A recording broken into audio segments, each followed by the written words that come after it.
तो आज की हमारी यह वीडियो कहती है, ये 7 बातें किसी को मत बताना। दोस्तों, धीरे बोलो, कोई सुन ना ले। ये बात हम सबके कानों में पड़ी होगी और हमारे मुंह से भी कई बार निकली होगी। लेकिन सोचने की बात यह है कि ये वाक्य कब कब हमारे मुंह से निकलता है और कब कब हमारे कानों में पड़ता है, क्योंकि ऐसे काफी गुप्त राज होते हैं जो हम दूसरों के कानों में पड़ने नहीं देना चाहते। और अक्सर परिवार में अशांति का कारण हम स्वयं ही होते हैं। हम इस बात को देख पाए या भले ना देख पाए, पर यही असली सच है, क्योंकि जाने अनजाने में मूर्खतावश हम खुद ही अपनी वह बातें दूसरों को बता देते हैं जो हमें कभी नहीं बतानी चाहिए।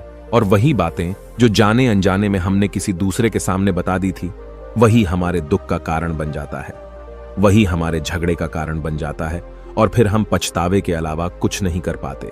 बाद में हमें पछतावा होता है कि मुझे यह बात किसी को बतानी नहीं चाहिए थी। मेरी ही गलती हुई कि मैंने जाने अनजाने में यह बात सभी को बता दी। इसीलिए आज की इस बौद्ध कहानी में आपको जो बातें मैं सुनाने वाला हूं, उसे सुनने के बाद आपको वो 7 ऐसी बातें पता चलेगी जो आपको कभी किसी को नहीं बतानी चाहिए। और तो और ये जो 7 बातें हैं, ये आपको अपने पास क्यों रखनी है, इसका कारण भी मैं आपको समझाऊंगा।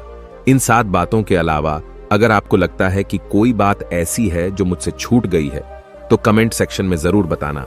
इससे पहले कि आप इस बौद्ध कहानी में खो जाए, इस चैनल को सब्सक्राइब जरूर कर लें। तो चलिए कहानी शुरू करते हैं। एक समय की बात है, एक नगर में रामू नाम का एक युवक रहता था। वह युवक बहुत गरीब था, कुछ पैसा नहीं था। उसके पास 2 वक्त की दाल रोटी भी बड़ी मुश्किल से उसे नसीब होती थी। किसी काम की तलाश में दिन रात खोज करने पर भी उसे कोई काम नहीं मिल रहा था। फिर एक दिन उसने अपनी पत्नी के सामने अपनी सारी समस्या बता दी। उसने अपनी पत्नी को कहा, मैं जिस जगह भी काम मांगने के लिए जाता हूं, तो हर कोई मुझे यह कहकर काम नहीं देता कि हमारे यहां काम की जरूरत नहीं है। मैं काम की तलाश कर करके थक चुका हूं। मुझे समझ नहीं आता कि मैं तुम लोगों का पेट कैसे भरूं, अपने बच्चों को कैसे पालूंगा, और यह चिंता मुझे दिन रात खाए जा रही है। यह सुनकर उसकी पत्नी ने कुछ सोचकर कहा, तुम एक आदमी के पास सिर्फ एक बार ही काम मांगने के लिए जाते हो, और जब वह काम नहीं देता तो तुम दोबारा उसके पास नहीं जाते। अगर तुम्हें उनसे काम लेना है तो तुम्हें हमदर्दी जतानी होगी, तुम्हें उनसे हमदर्दी हासिल करनी होगी, अपनी गरीबी दिखानी होगी, ताकि वह लोग तुम्हारी मजबूरी समझकर तुम्हें काम पर रख ले। इसलिए शर्म मत करो, उन्हें अपनी मजबूरी बताओ, अपनी गरीबी बताओ, और इसी उपाय से तुम काम पा सकते हो। यह बात रामू के मस्तिष्क में बैठ गई।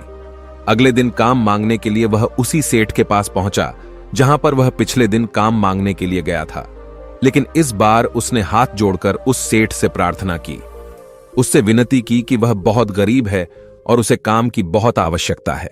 वह जो कुछ भी उसे देंगे वह उसमें संतुष्ट हो जाएगा, पर कृपया करके मुझे अपने यहां काम पर रख ले। उसकी यह हालत देखकर उस सेठ ने उसे अपने यहां काम पर रख लिया। वह रोज वहां पर काम पर जाने लगा। अंदर ही अंदर वह खुश तो था कि उसे काम तो मिल गया, लेकिन उसे वेतन दूसरे लोगों से कम मिलता था। वही काम जो दूसरे लोग कर रहे थे, उन्हें ज्यादा वेतन मिल रहा था और उसे कम वेतन मिल रहा था। जब इस बारे में उसने अपने सेठ से कहा, तो सेठ ने कहा कि देखो भाई, तुम्हें काम की जरूरत थी, मैंने तुम्हें काम दिया। मेरा धन्यवाद करने की बजाय तुम मुझसे शिकायत कर रहे हो। यह कैसी एहसान फरामोशी है। यह सुनकर रामू वहीं पर चुप हो गया। बात कहीं ना कहीं सत्य थी। सच थी कि सेठ ने तो उसे उसकी मजबूरी के हिसाब से ही काम दिया था, और इसीलिए वह उसे अपने अनुसार ही वेतन देता था। लेकिन धीरे धीरे उसने यह बात अपने सगे संबंधियों और अपने दोस्तों को भी बताना शुरू कर दी कि उसका सेठ कैसा आदमी है और उसे कितना वेतन देता है। समय बीतता रहा और रामू पूरी लगन के साथ अपना काम करता रहा। लेकिन अब परिस्थितियां बदलने लगी थीं। सेठ अब रामू से दूसरे लोगों से ज्यादा काम लेता था और उनसे कम वेतन उसे देता था। यह बात रामू के मन को बहुत खलती थी। वह दूसरों से ज्यादा मेहनत कर रहा था और उनसे कम वेतन पा रहा था। इससे उसके आत्मसम्मान को बहुत गहरी चोट पहुंची। अब धीरे धीरे उसका मन अपने काम से हटने लगा। उसका मन काम में लगता ही नहीं था। जाहिर सी बात है कि ऐसी जगह किसका मन लगेगा जहां आदमी को अपने आत्मसम्मान के साथ समझौता करना पड़े। इसीलिए जल्द ही उसने अपना काम छोड़ दिया और वह घर पर आकर खाली बैठ गया। अब उसके पास घर का खर्चा चलाने के लिए भी पैसे नहीं बचे थे। इसीलिए उसने अपने सगे संबंधियों और अपने दोस्तों से सहायता मांगनी शुरू की। लेकिन उसके दोस्त उसके सामने तो उसे दया का पात्र समझते थे। उसे दिलासा देते थे, लेकिन पीछे से उसका मजाक उड़ाते थे। वह कहते थे, कितना बेवकूफ है, सेठ ने इतना काम लिया और बेचारे को पैसे भी नहीं दिए। अरे हम इसको पैसे दे दें तो ये कल हमारा भी पैसा नहीं वापस कर पाएगा। इसकी ऐसी हालत है, काम तो इसके पास कुछ है नहीं, पैसा कहां से लाकर देगा। और इसी वजह से रामू की हालत दिन पर दिन खराब होती जा रही थी। अब वो दिन रात तनाव में रहने लगा। वही दोस्त, वही सगी संबंधी जो उसके अपने होने का दिखावा करते थे, वो उसे दया का पात्र समझ रहे थे। उन्हें उसके ऊपर तरस आ रहा था। सब लोग आकर उसे ज्ञान तो बहुत देते थे, लेकिन कोई सहायता नहीं करता था। और अक्सर ऐसा ही होता है, ज्ञान देने वाले तो बहुत मिल जाते हैं, लेकिन मदद करने वाले, उंगली पकड़कर हाथ पकड़कर आगे चलाने वाले कितने लोग मिलते हैं। फिर एक दिन उसे पता चला कि पड़ोस वाली गांव में एक बौद्ध भिक्षु आया हुआ है जो बहुत ही ज्ञानी है। रामू इतना तनाव में था कि उसे कोई रास्ता नजर नहीं आ रहा था।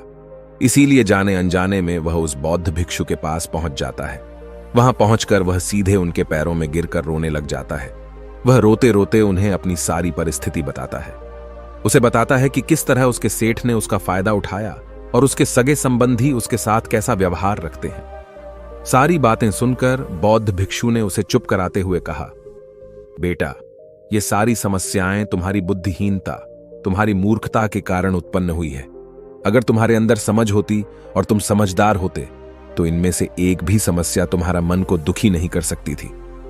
लेकिन तुमने अपने अविवेक के कारण, अपनी मूर्खता के कारण खुद ही अपने रास्ते में कांटे बिछा दिए। परंतु आज मैं तुम्हें 7 ऐसी बातें बताने जा रहा हूं जो भूलकर भी किसी को मत बताना। और इन बातों का अनुसरण करते हुए तुम बाहर से मिलने वाले दुखों को तो दूर कर ही सकते हो जो बेवजह दुनिया की वजह से तुम्हारे अंदर पनपते हैं। पहली बात जो किसी को नहीं बतानी चाहिए वह है अपनी मजबूरी। अपनी मजबूरी का दिखावा करके दूसरों का दया पात्र बनकर उनकी सहायता लेने की गलती कभी मत करना। हो सकता है कि आज वह तुम्हारी मजबूरी देखकर तुम्हारी सहायता कर दे, लेकिन कल वह तुम्हारा फायदा उठाने से भी नहीं चूकेगा। और अगर फायदा भी नहीं उठाया तो दूसरों के सामने तुम्हारा मजाक बनाने में वह आदमी कभी नहीं झुकेगा। इसीलिए कभी भी अपनी मजबूरी का दिखावा मत करो। अगर घर में 2 रोटी है, सूखी रोटी है, तो वहीं खाकर सो जाओ, लेकिन दूसरों को इसके बारे में भनक तक नहीं लगनी चाहिए। जरा आप खुद सोचो, मजबूरी बताने का क्या कारण होता है एक इंसान का? या तो वह दूसरों से सहानुभूति हासिल करना चाहता है या उनसे कोई आर्थिक मदद चाहता है। लेकिन अगर दोनों ही परिस्थितियों को आप देखें तो दूसरा आदमी आपका फायदा उठाने से नहीं चूकेगा। और अगर वह फायदा नहीं भी उठाएगा तो अपनी नजर में तो वह आपको मूर्ख ही समझेगा, बेवकूफ समझेगा, और दूसरों के सामने आपका मजाक तो जरूर बनाएगा। इसीलिए अपनी मजबूरी के बारे में कभी किसी को मत बताना। दूसरी बात जो किसी को भी नहीं बतानी चाहिए वह है अपनी अतीत की गलतियां और भविष्य की रणनीतियां। जरा सोचो कि अगर हम अपने अतीत की गलतियां किसी दूसरे को बताते हैं तो उसका क्या प्रभाव होगा। वह गलतियां तो ठीक नहीं की जा सकती, जाहिर है, तो उन्हें बताने का क्या कारण रह जाता है?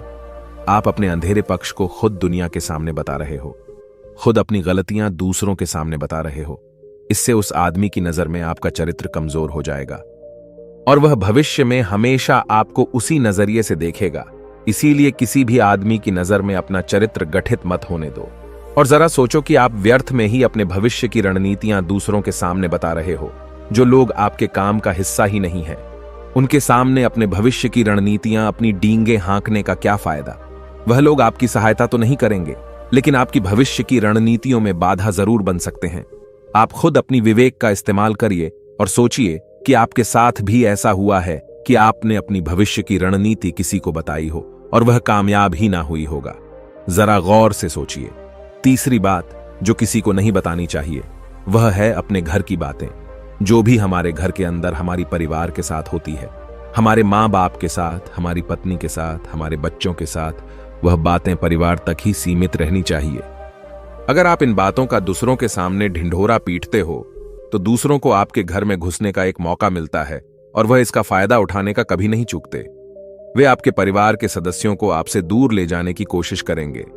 अक्सर ऐसा होता है। हम समाज में देखते हैं कि हम अपने घर के झगड़ों को कम करने के लिए उन झगड़ों को अपने पड़ोसियों और दूसरे सगे संबंधियों को बताते हैं, लेकिन इससे आपको सहायता कभी नहीं मिली होगी, बल्कि आपके घर की लड़ाई झगड़े और ज्यादा बढ़ गए होंगे, और वह जाहिर है कि बढ़ेंगे। अगर आप अपने माँ बाप की बात दूसरों को बताएंगे तो आपकी माँ बाप को बुरा लगेगा। यही कि हमारा बेटा हमसे बताए बगैर दूसरों को ये बातें बता रहा है। इसीलिए अपने घर की बातें और अपने घर की लड़ाई झगड़े किसी के सामने मत बताना। अगली बात जो मैं आपको बताने जा रहा हूं, जो किसी को नहीं बतानी चाहिए, वह सुनने पर बहुत अजीब लग सकती है, और वो है कि आप अपनी आमदनी किसी को मत बताना। अब अपनी आमदनी न बताने के पीछे क्या कारण हो सकता है? जरा सोचिए कि आप अपनी आमदनी अपने दोस्तों को बता देते हैं, तो इस हालात में केवल दो बातें हो सकती है। या तो आपकी आमदनी उनसे ज्यादा हो सकती है, या तो फिर आपकी आमदनी उनसे कम हो सकती है।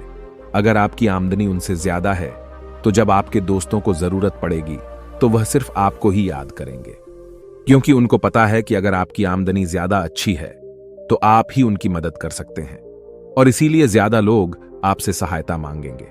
और जब आप उनकी सहायता नहीं करेंगे तो वह सोचेंगे कि इस आदमी के पास पैसे हैं, मेरी सहायता कर सकते हैं, लेकिन यह फिर भी मेरी मदद नहीं कर रहा है। और इसीलिए आपकी आमदनी आप दोनों दोस्तों के बीच एक झगड़ों का कारण हो सकती है।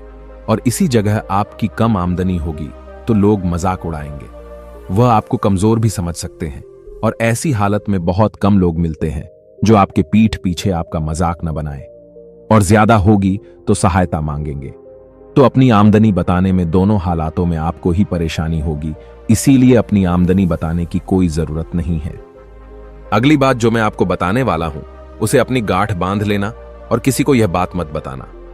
अपनी कमजोरी और अपनी ताकत अक्सर इंसान को पता नहीं होता है कि उसकी कमजोरी या उसकी ताकत क्या है।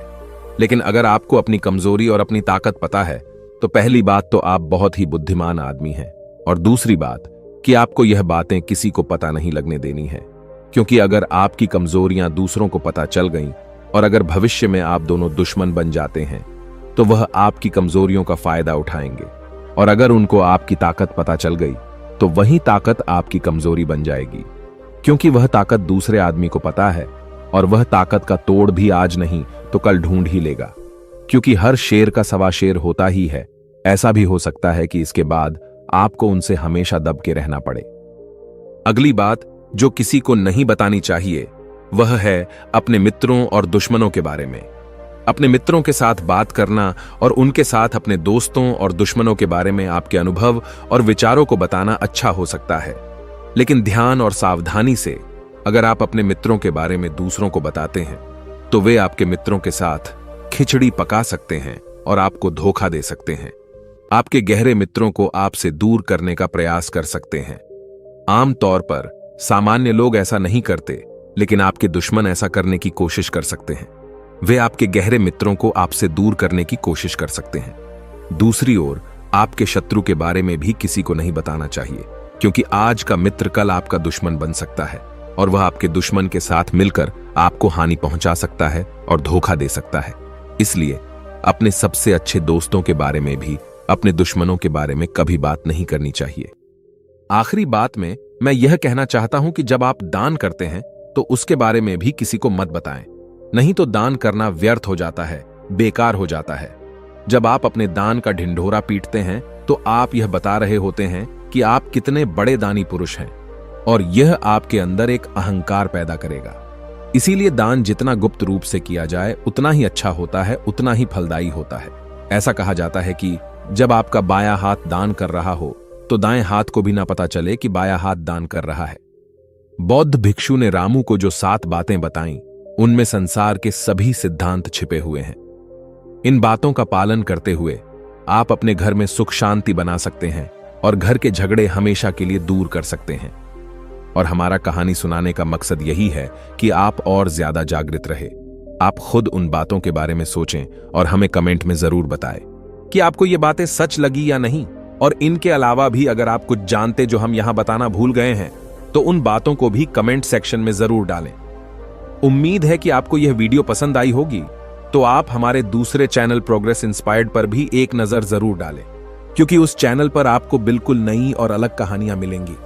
इसी के साथ मैं आपका शुक्रिया करता हूं पूरी वीडियो देखने के लिए, और वीडियो को एक लाइक करना मत भूलिएगा। तो चलिए मिलते हैं अगली वीडियो में फिर एक नई कहानी और एक नए मैसेज के साथ। नमो बुद्धाय।